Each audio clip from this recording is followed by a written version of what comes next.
அன்னை அன்பர்களுக்கு வணக்கம். இன்று காலை அன்னை என்னிடம் வெளிப்படுத்திய ஒரு செய்தியை உங்கள் அனைவரிடமும் பகிர்ந்து கொள்ள விரும்புகிறேன். அன்னை எப்பொழுதும் தெய்வத்துடன் இருக்கும்படியான தொடர்பை மட்டும் நீங்கள் நிரந்தரம் என்று நினையுங்கள், மற்ற எல்லாமுமே மாறக்கூடியதுதான் என்று சொல்வார்கள். பகவான் அரவிந்தர் கூட அவர் ஆன்மீக வாழ்க்கைக்குள் நுழையும் பொழுது ஒரு பெரிய பக்தியுடன் நான் நுழையவில்லை.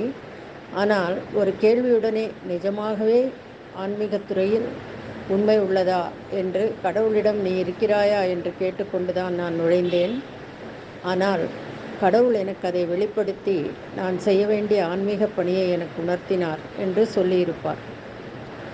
அதே மாதிரி தான் இன்று எனக்கு ஒரு வெளிப்பாடு கிடைத்தது. அதாவது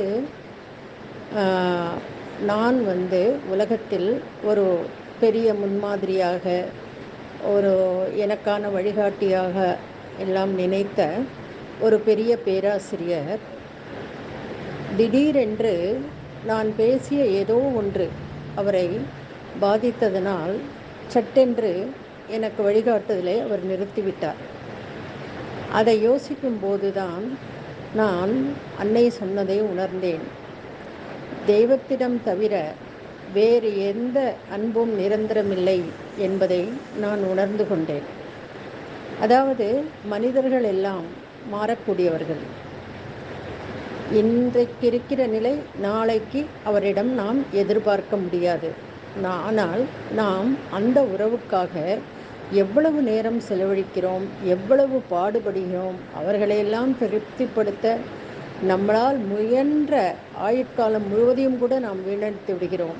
ஆனால் நம்மை படைத்த, நம்மை எதற்காக படைத்தார்கள் என்ற நோக்கத்தை ஆண்டவனிடம் கேட்டு அந்த பாதையில் செல்ல நாம் மிகவும் முன்னதாகவே அதற்கு பயிற்றுவிக்கப்பட வேண்டும் என்பதுதான் அன்னையின் வழிகாட்டுதல்.